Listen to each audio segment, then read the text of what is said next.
minds would be open and receptive to the words you have to teach us through Joy. Lord, I pray that you, once again, would speak through Joy, that it would be your words that she says, Lord, and not her own. Lord, we love you. We're so thankful for you, Lord, and in your name we pray. Amen. All right, Joy.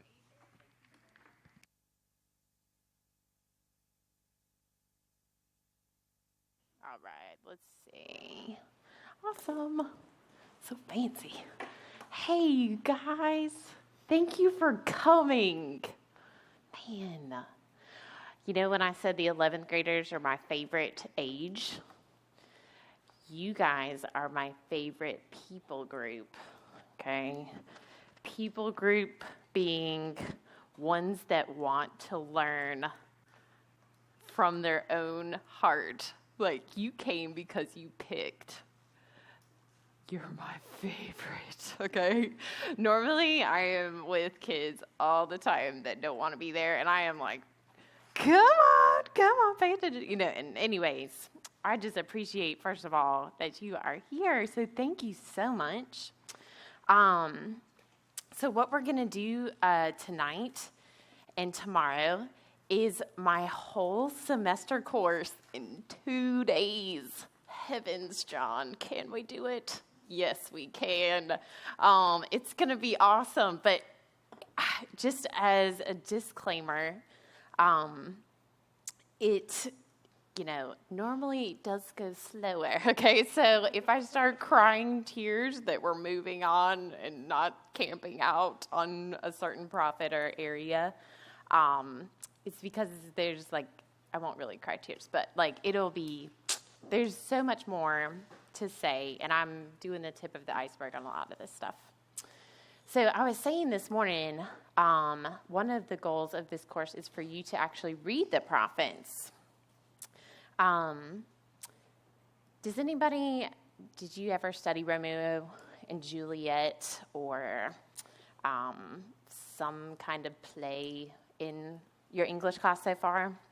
I remember I can't remember which grade, we read Romeo and Juliet, and on the right side, it had Shakespeare English, and on the left side, it had the Cliff Note kind of thing. You know what I'm talking about? Did you have that? I know, my teacher is really nice to us. Anyways, I feel like I'm going to be the Cliff Notes tonight, okay, of some prophetic genre is kind of like poetry, and we're talking 2,500 years ago. Whoa. Okay, there's some age gap. So if you jump in, to the life of David, that's our favorite place to tell our middle school boys to go read because it's story, and you're like, yes, easy to read. The area that we're going to read is hard. Okay, and that's why I'm here, is to give you a framework, almost like a Cliff Notes framework, where you could read there and feel more confident about what it's saying. Okay, because it can be confusing if you've ever tried. Most people just don't. They're like, nah, I don't understand. So it must not be important. Okay, it is very beautiful and wonderful. What truths are there. That's why I did this little tagline. Bill had asked for a tagline for my course. Didn't really normally have one.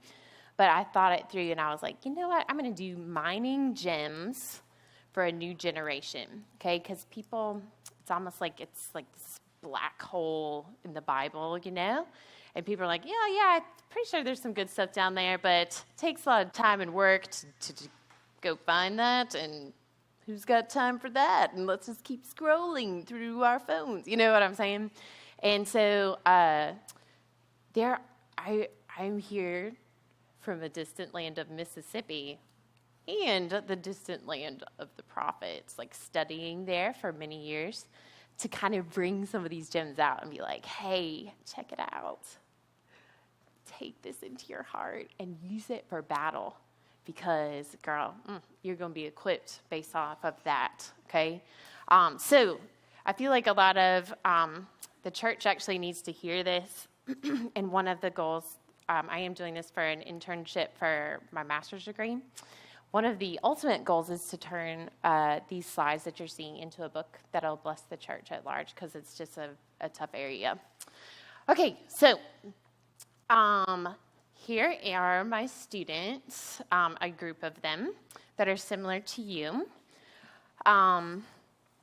This was a group that came to learn of their own initiative in April to do an intensive retreat just like you, okay?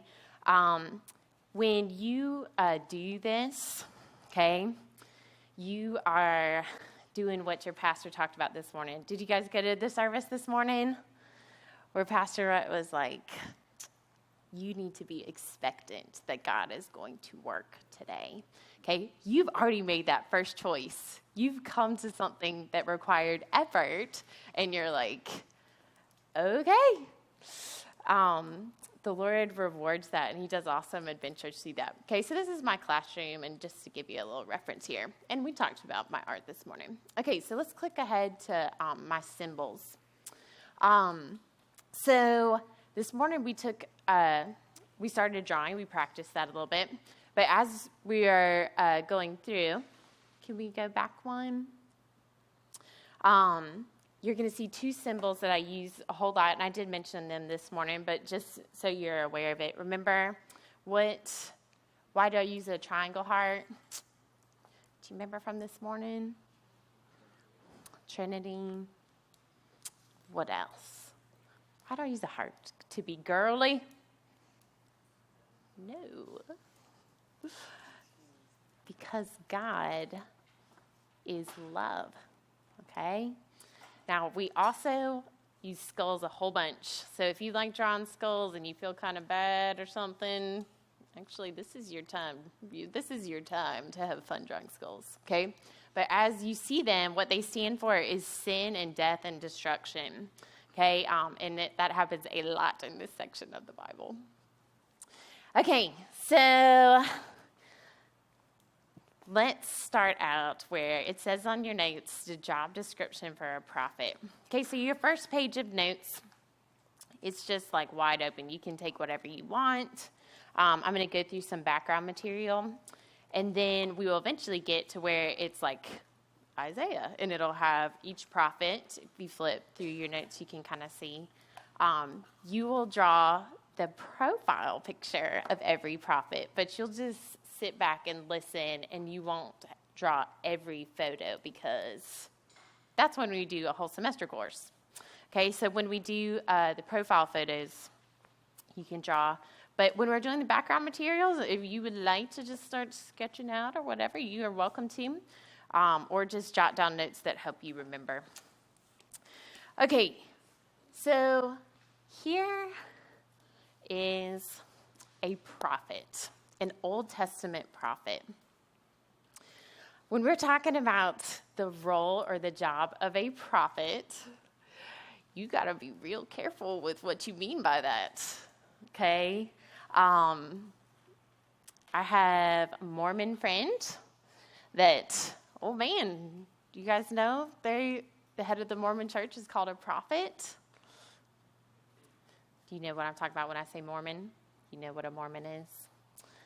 If you're talking to a Muslim, somebody who believes in Islam, okay, they believe Muhammad was a prophet, okay?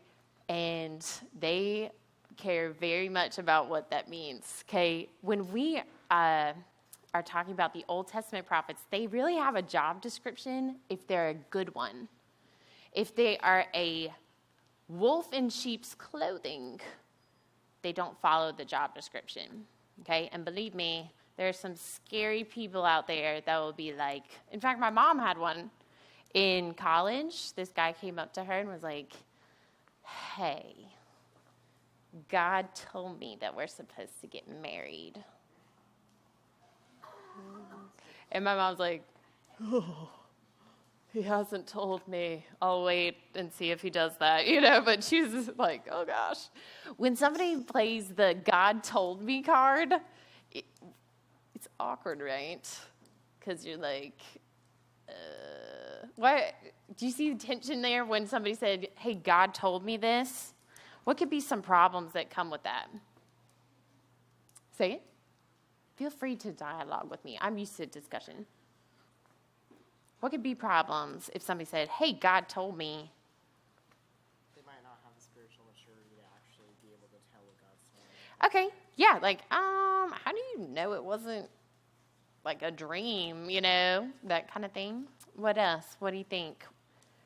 What bad things could happen if somebody plays this God card of like, well, you see, God told me. Well, I mean, like, they basically can turn towards the end of anything. If you say no, you look like you're not Christian. It's like, you're Yes, exactly. That was so well put. Okay, it puts the ruler of the universe against you if you go against them. Okay, people have done really scary things in the name of God told me so. Okay, so part of understanding this area of the Bible actually protects you against people being false prophets, okay, which the Bible guarantees that there will be. That people will be like, ooh, I like the power of the God card. People listen to me and they give me money, or they even give me sex. Okay, that's creepy, but it happens a lot. Okay, so let's look at it just for a second. In my little drawing here, there's several pieces of what a true prophet entails. Okay, so here's my prophet, and here's his audience. Let's start with the audience first. Does his audience like what they're hearing from him? Can you tell?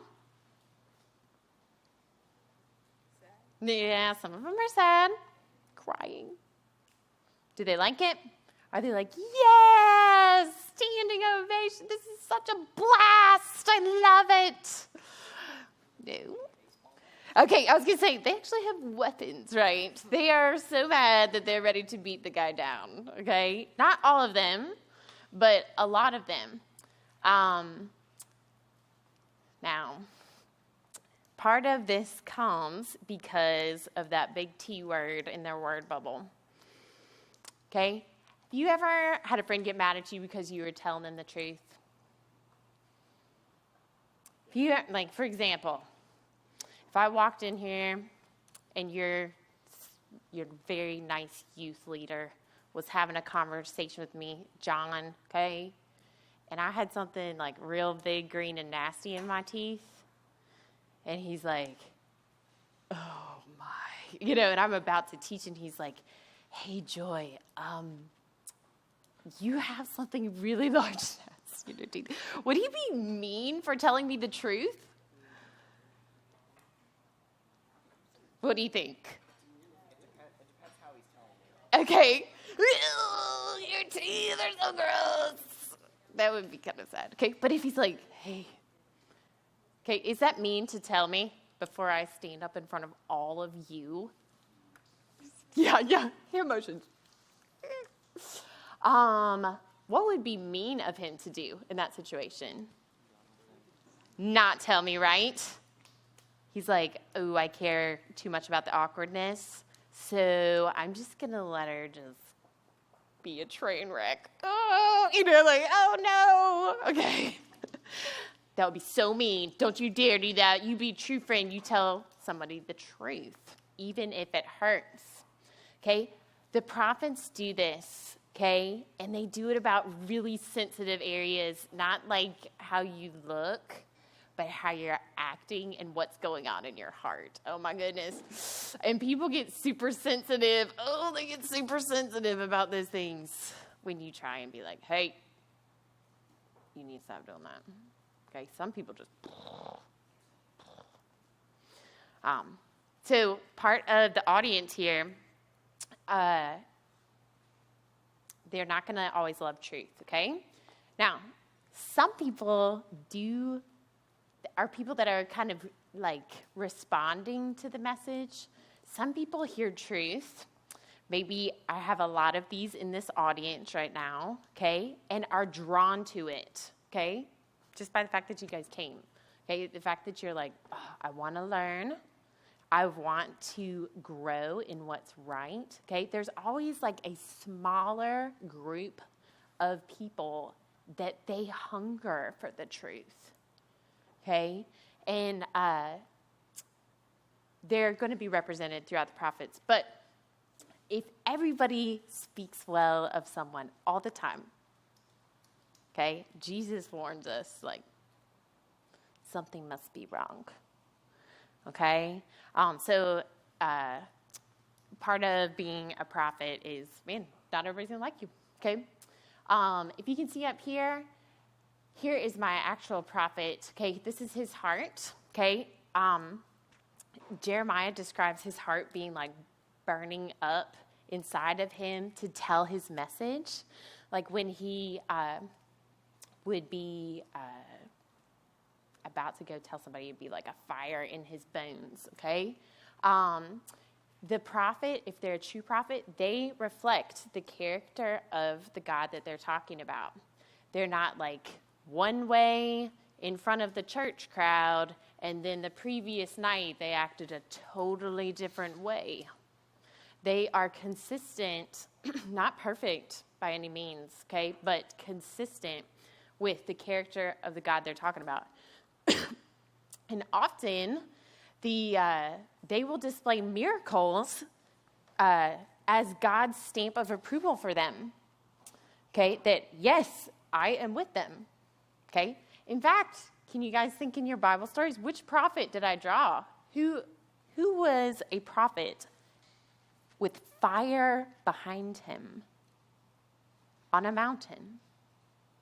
Does anybody know? Oh, I think I heard it whisper. Moses. Okay? Remember the 10 Commandments? God spoke the 10 Commandments in Exodus 20. Okay? From fire on the mountain. If you don't remember this story, you should go read it sometime. You just jot it down. Exodus 20. At the very end of the 10 Commandments that we normally read real boring, like, thou shalt not kill, thou shalt not commit adultery. Like, at the very end, the people are like, because it said they were so terrified by God's voice saying the 10 Commandments that they thought they were going to die. And they grab up Moses, and they're like, hey, can you go talk to God? And then you can come tell us what God says. That would be great, because we're afraid we're going to die if we hear God's voice like directly. And that's actually the birth of the Old Testament prophet job. God's like, okay. And from then on, you have Old Testament prophets. They're like a go-between. They listen to the Lord, okay? And then they come tell what God says, okay? But often miracles like fire on the mountain are like stamping them as, hey, this is for real. This is not a joke, okay? This is not a sham, okay? Now, the time when prophets really surface, when you read through the Old Testament, there is something really bad or hard going on, okay? Like as in people have fell into a deep sin habit, or they are in a terrifying situation, okay? They're in some kind of like deep need, and in their darkness, God shows out, okay? To bring them back to himself or to encourage them, okay? Now, the very last two things are a little bit harder to read. There are two aspects, and these are the most controversial of being a prophet today. You, as an Old Testament prophet, you talked two ways, okay? You would talk about the future, and you would talk about today, okay? So when the weatherman talks about the future, what is that called? A forecast, right? Okay, so when in the the Old Testament, when they make prophecies about the future, like the fact that, I talked this morning about Jesus getting pierced when he dies, okay? That's a foretelling.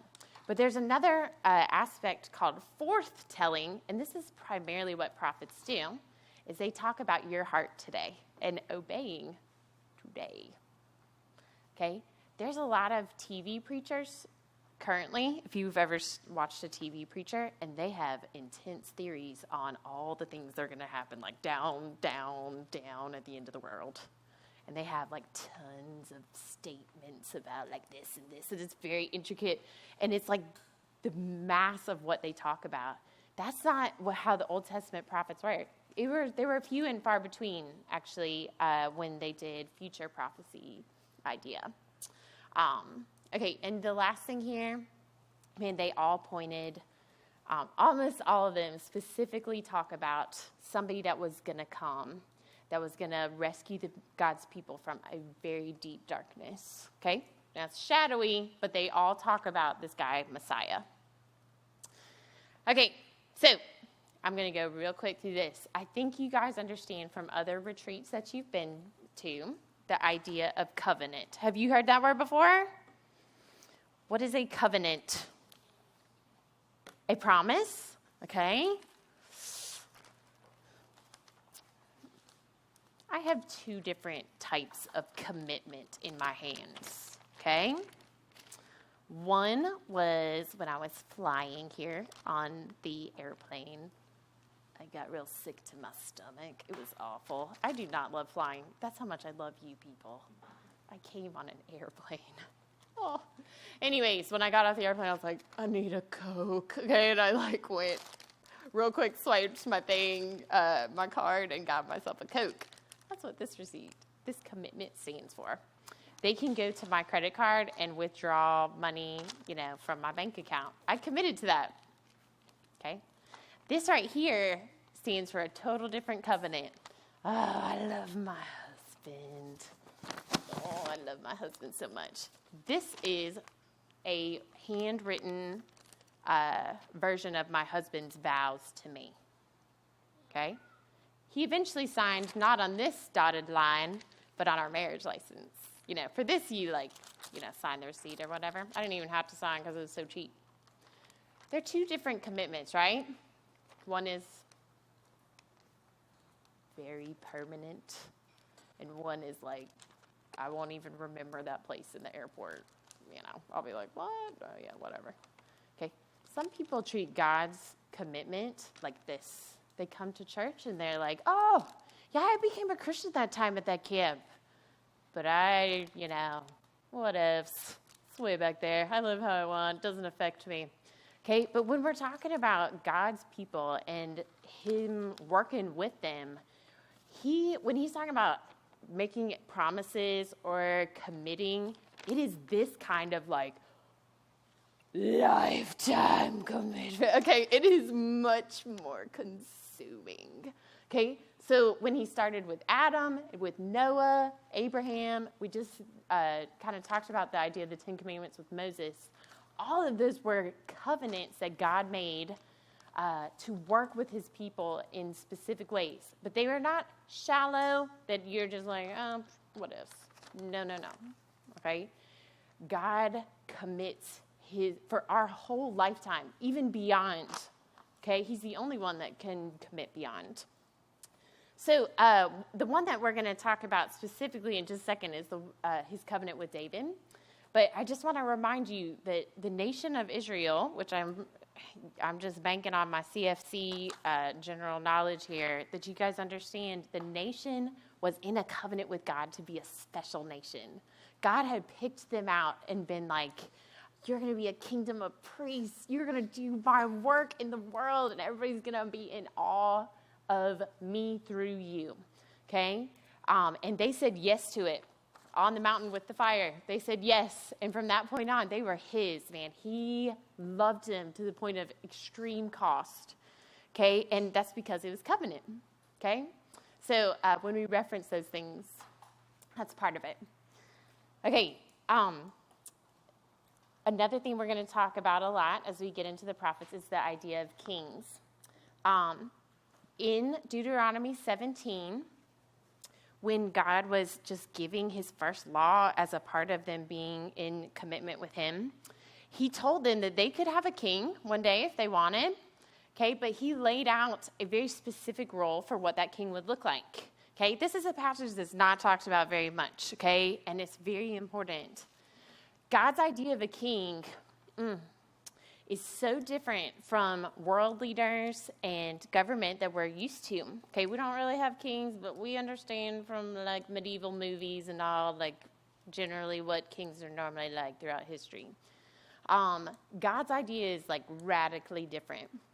Okay, so when God laid out his job description, and you can go read about it in Deuteronomy 17, towards the end of that chapter, he said, okay, you're not allowed to amass lots of these women, and you're not allowed to amass lots of war power, and you're not allowed to amass lots of wealth. Those are the 3 W's that are a killer to all leadership. Ugh. Women, wealth, and power. Okay, women, wealth, and power. And God said, nope, if you're my man, if you're leading my people, you're not allowed to just amass it for yourself.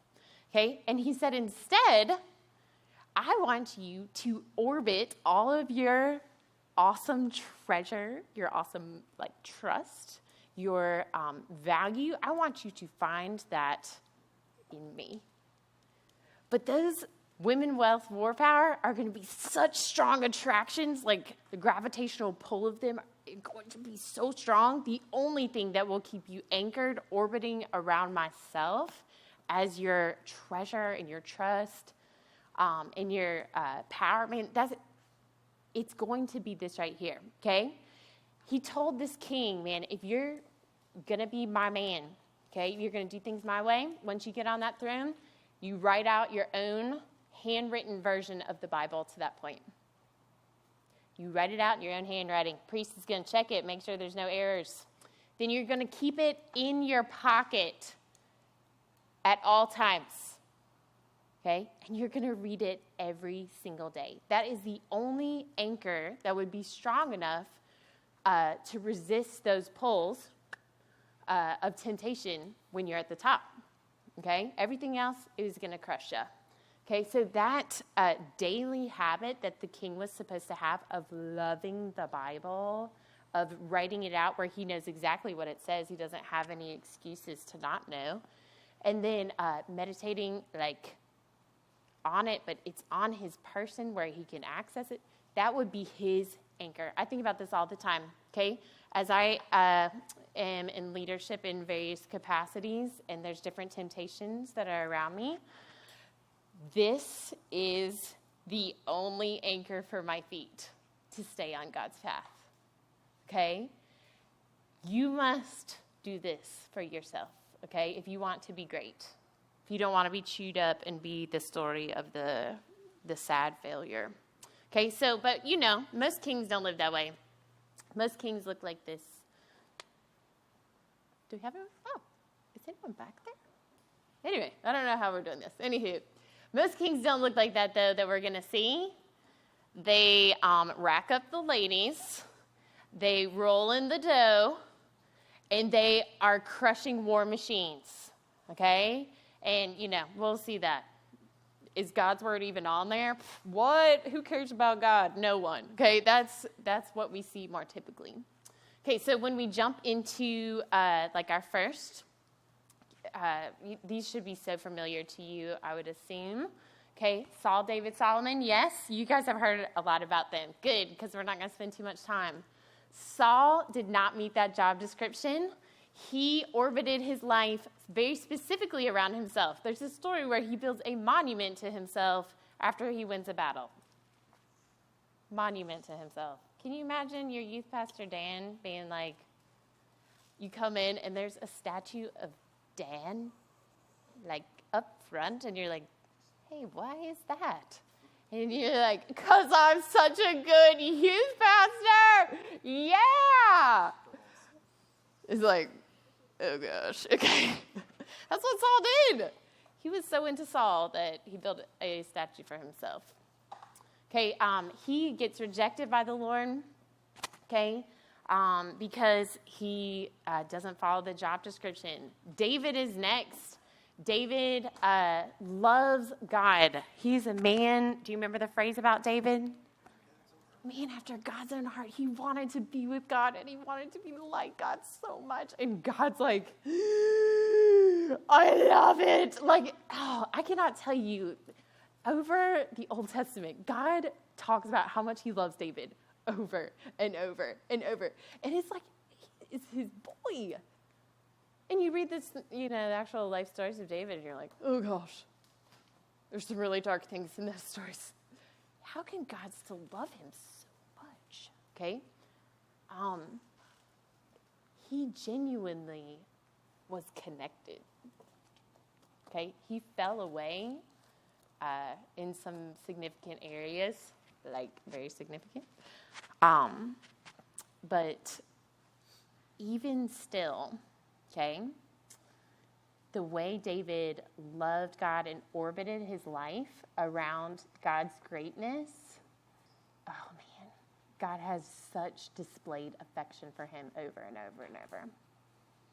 God's standard is not like crushingly high, my little brothers and sisters. When we love God back and we read his word, he's like, okay, on that king chart, the king job description, forgot to say it, there's a bunch of little kids to the side. One of the promises that God made when he gave the job description, he said, hey, if you do this, I'm going to give you a dynasty. Do you guys like watching Duck Dynasty? Please say yes. That is my people group, okay? If you want to know where I live, it's just a hop, skip, and a jump from where they live. And I'm surrounded by beards, and not these kind of beards, like those kind of beards. You know what I'm talking about? These are nice. You know what I'm talking about. Like, anyway, Dynasty. That's bringing up, I'm loving, it makes us understand Dynasty. God promised David, okay? He's like, I'm going to make a covenant with you, okay? That big commitment word. He's like, I am going to give you a dynasty that never fails, okay? He's like, your family's going to come to the throne again and again and again. Sometimes they're going to walk in iniquity. Iniquity is like your really deepest, darkest sins. When they do, I will discipline them. But someone from your family will be on the throne forever. Oh no, forever. Yes. David was just blown away by that. Okay, his pitfall was women. You remember that ends up taking down the best of people in the Bible, and we must take note as God's people to protect ourselves from that temptation. Solomon comes to power. If you remember from him, remember God blesses him with intense wisdom to lead God's people, and he actually builds God's temple, okay? Before that, it was in a tabernacle, like tent, God's physical presence on display through a fire and cloud. If you notice, there's this fire theme through the Bible. Think fire burning bush, fire on the mountain, fire on the tabernacle, okay? Fire bringing them through the desert at night. When God is showing that he is somewhere in the Old Testament, he physically displayed it, which just blows my mind, okay? So when Solomon finished the temple, God's presence actually manifests on that temple in a fire and a cloud, and it was so glorious, it says in 2 Chronicles, that it was so good and glorious that the priests couldn't even go in. And they all just got on their face, and they were like, the Lord is good, and his love endures forever. They were so overcome. That is so beautiful. I love it. Okay, but we understand that Solomon eventually gets taken down by the women and the wealth. Do you know how many wives, gentlemen, that Solomon had? 700 wives and 300. Concubine is a live-in girlfriend. Heavens above. The man must not have been that wise. How can you even fathom having that many women in one building, much less being connected to them all? Oh, He actually obviously had a sexual addiction that was out of control, okay? When you look at his life, you're like, oh, okay, like there's some intense problems there.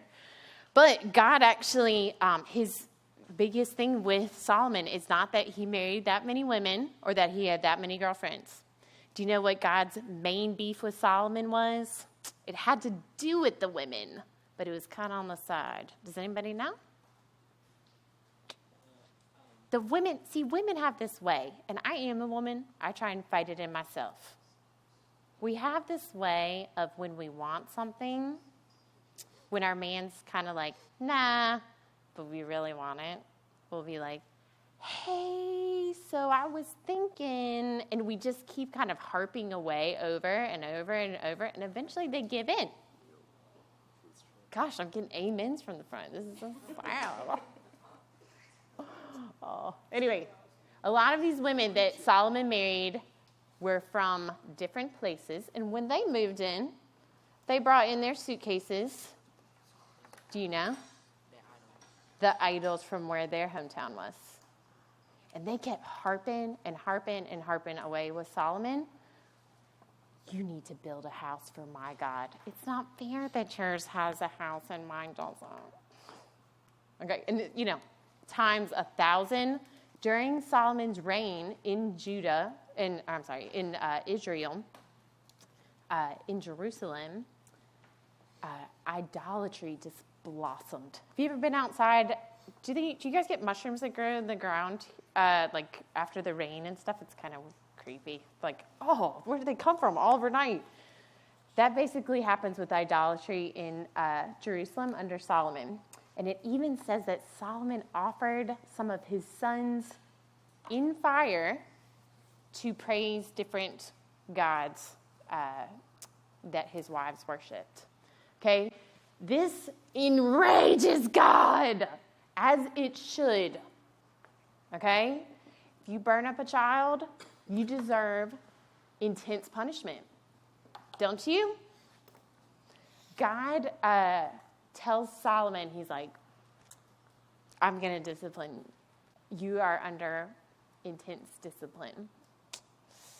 I am going to not bless your son after you. I'm going to actually rip the kingdom out of his hands. Not all of it, for David's sake,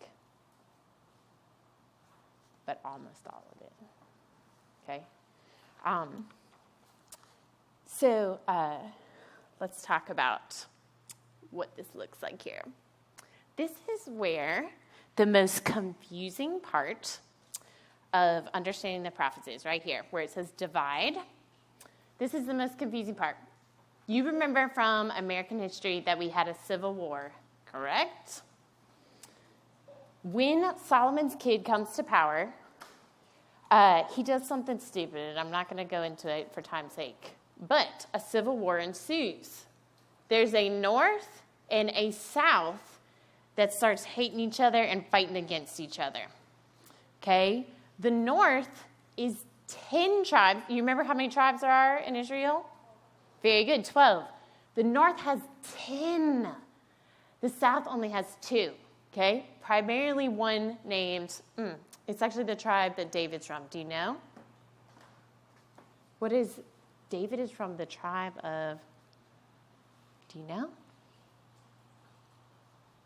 Anybody know? Judah, right? Yes. Love it. David's from the tribe of Judah. Okay? Because down here, the 2 tribes, Judah is very large. Benjamin is the other one, and it's very small.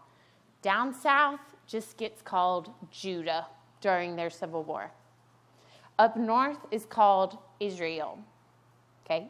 It maintains the name because it has most of the tribes. Okay? This is probably the most confusing aspect to keep straight in your framework historically as we're going along. Okay? You have to remember, all right, there are 2 sections. It happened under Solomon's son that they split, and they stay split till the end. They don't ever, like our civil war wasn't that long. They stay hating each other till they both end. Okay. So just as a side note, man, the future of the nation was greatly diminished because of idolatry of Solomon. Okay, so idolatry, actually, do you know which commandment in the Ten Commandments idolatry has to do? Do you know in the Ten Commandments where that falls? Number 2. Very good, number 2. And do you know what number 1 is? Because it's very closely tied. God first. Very good. No other gods, God first. This is the commandment that they harp on and break over and over. Even though they see a lot of negative fallout, these people keep gravitating to idolatry over and over and over and over in intense ways. Okay, so I need to explain what the idolatry actually is at the time. Because they take it in from their neighbors. Remember, Solomon's wives lived other places and they brought it in. Okay? Normally, if you're an Israelite and you're a good Israelite, man, you are doing Yahweh's book and you're doing Yahweh's system of worship, and you are like, no, nothing else. Like you don't bring that, you don't even have knowledge of it necessarily. Okay, so the here it comes. No, there we go. Okay, so do any of you like Greek or Roman mythology? Awesome. You'll know what I'm talking about then. So back then, in the land of Canaan, remember that they originally were, the Israelites drove them out. One of the reasons that God let them drive them out, Canaan, the people that lived there before Israel, they were entrenched in some mythology that was crazy, gross, and awful, okay? But if you've ever studied mythology, everybody's got, like, interrelatedness, like, you know what I'm talking about? She really likes him, and there's drama with him and all of that. They have their own stories here, their own little drama and family tree. Where's my little thing? Okay.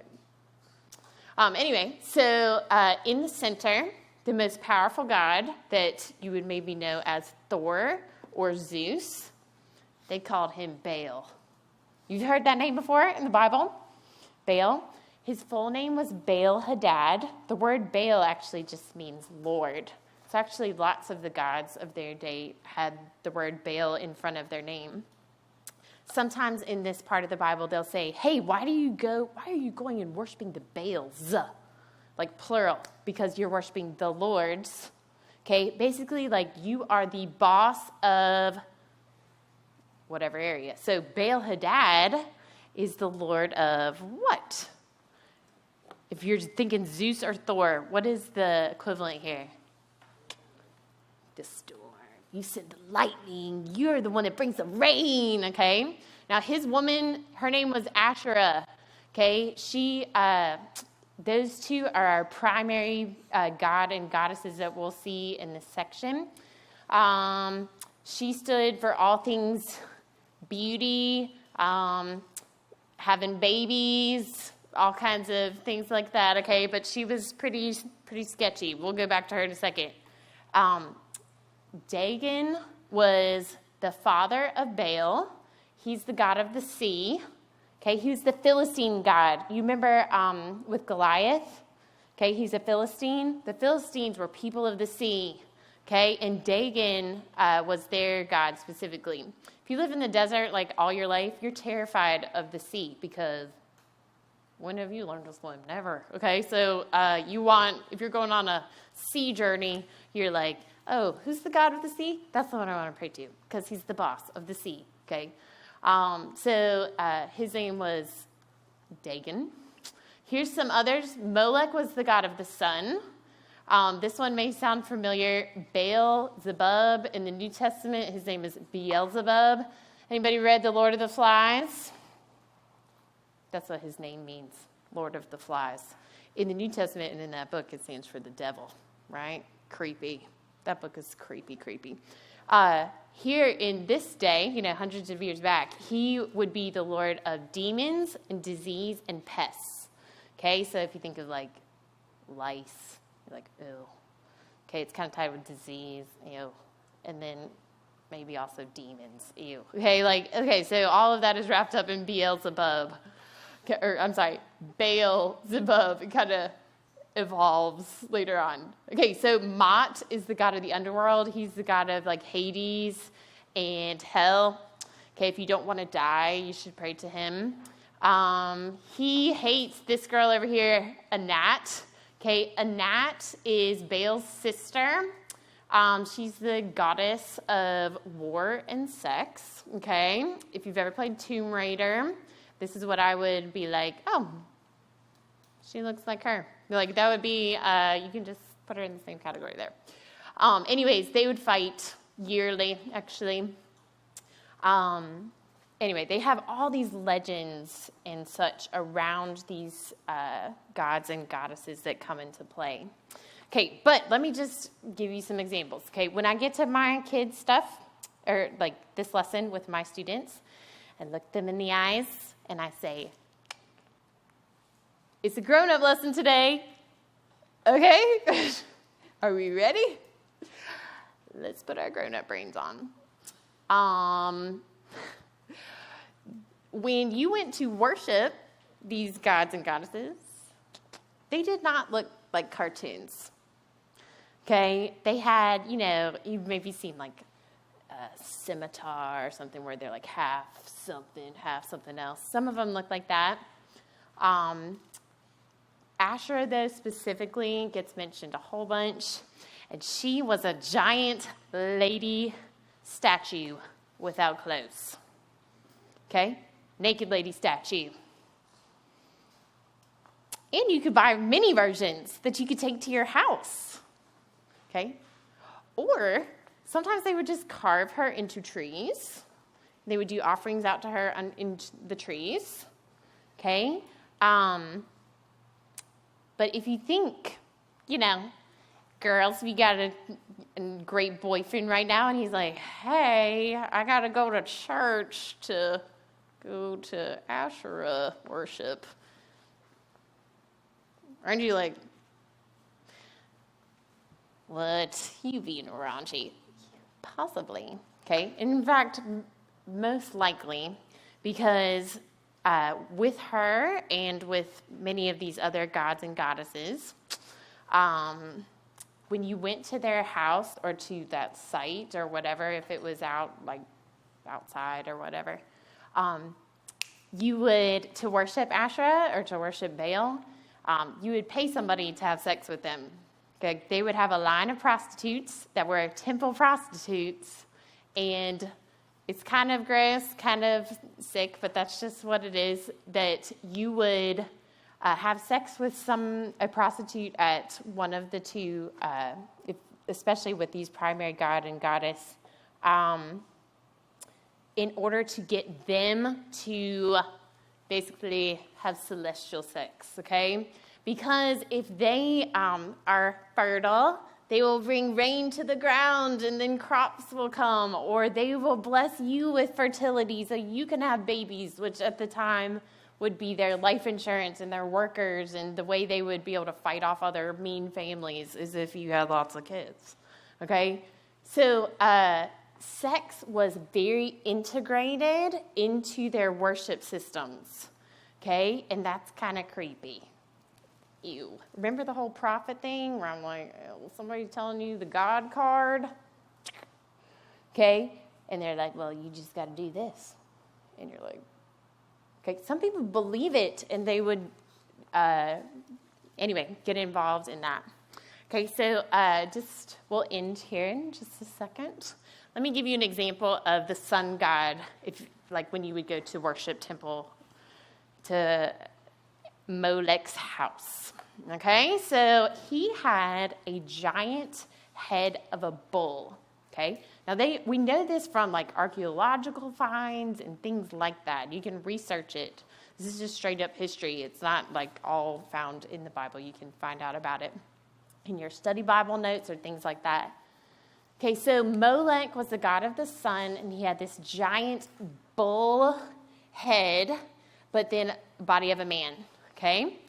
And when you went into his house, The only light in the building was coming out of his mouth and his eyes, okay? Because they had built his head hollowed out in bronze, okay? And they had put this massive fire in his head. Now, if you can see to scale, it's kind of hard to see. Here's the people. They're real tiny. He's like 30 feet. In my town in Virginia Beach, where I'm originally from, they have a 30-foot statue of Neptune down at the boardwalk at the beach. And I'm like, whoa, like it's really big, you know? When they had these massive statues, and if you imagine walking in, the only light comes from his eyes and his mouth, okay? And you would go to pray to him to stop the rain if there's floods or for various other reasons for the sun, okay? Now, they actually tell us, we'll see this a couple times, what was common in their worship when they would go. Like I said, it's kind of hard to see. You can see it better up here. Molech had certain things he liked when he got worshipped, okay, in order to appease him, for him to give you what you wanted, okay, because it's more kind of contracty. These gods kind of act more like this, okay? You got to give me something to work with here, and then I'll give you something. I don't really care that much about you. If you're going to make Molech happy, they would have you chant relentlessly. That's why I have Molech, his name written all around. The priests would walk through and they would tell people, you know what, we gotta up our commitment level. We gotta show Molech we're serious. So if you see at their feet, what do we have here? Can you take a guess? Blood. They would cut themselves until, if you think of I don't know if you've ever sang in a chorus concert or something, for an hour, and you get a little bit lightheaded. I don't know if you've ever lost a lot of blood, but you're those two things combined, and you're in mob mentality, okay? You are not thinking straight, okay? Then these priests would come, and they would say, oh, Molech is speaking to me. He has selected a sacrifice, okay? And they would actually select somebody from the audience, okay? They would climb this little ladder, the big priest guards, okay? And they would place the tied up person into the hands of Molech, okay? But a lot of times it wouldn't be somebody like Drew. Drew would be too old, okay?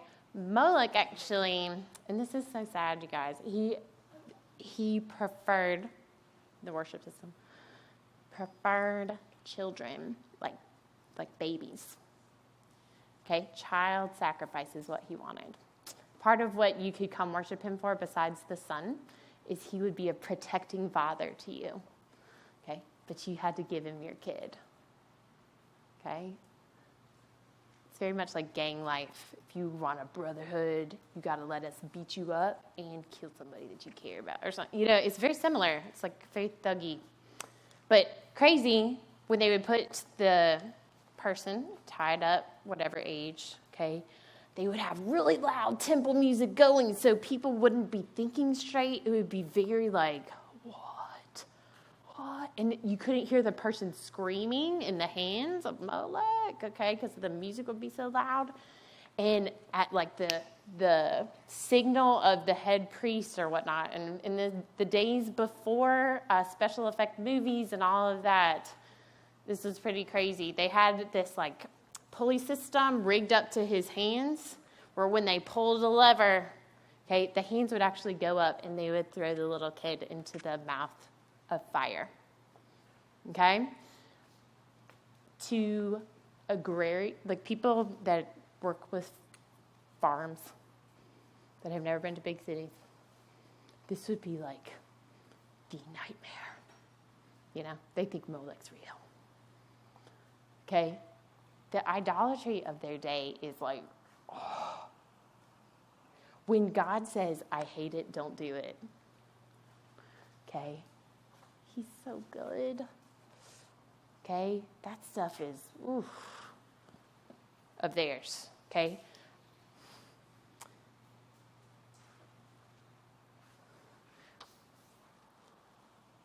Do you know what our biggest idols are? You and me? In America? Specifically, actually, let's take it away from me for a second to your age group. Do you have friends, people at your school, where this has become extremely destructive to them? Just nod to me if you know people. For example, do you know friends closely that have compromised sexually using their phone? You can just answer to yourself. Do you know people that have been inspired to hurt themselves based off of looking at things on their phone? There is a whole wave right now pushing young people to think about suicide, thinking that it is glorious. That is a pit lie, just like back then. Oh, God hates that. Okay, the devil comes to steal, kill, and destroy. At my school, kids cut a lot. Okay? And I look at their hands, their arms, and I'm like, oh, Lord. Because it's the same. That's what they would do. And somehow in the little youth hip cultures, like, oh yeah, I do this to myself. You're bleeding your own blood. Why are you doing that? Think about that for a second. You know, it is destroying you. Man, God hates that because he loves you. You are so valuable to him. Remember, he's a covenant God. He's one that wants all of who you are. You're precious to him. Okay, these people were precious to him. Okay, we are going to take a break. This is our little background just to set up some of our first prophets we're going to study. I think it's time for supper. Do you want to pray for supper? Or do you... How about I pray since I got the mic? Awesome. Lord God, thank you so much that you are about freedom for our bodies, souls, minds. Lord, I praise you that you are good, you are the giver of life, and that we can trust you. We can run away from idols even of our day. Lord, open our eyes to help us to see where those things are. Thank you for this group that wants truth. I pray you would bless them as we go through and just, Lord, over their whole life. But God, thank you so much for this food, and I pray you bless the rest of our evening. In your name, amen. All right. Oh, is this on? Check, party time. Okay, guys, from here we're going to go have some food. So girls first.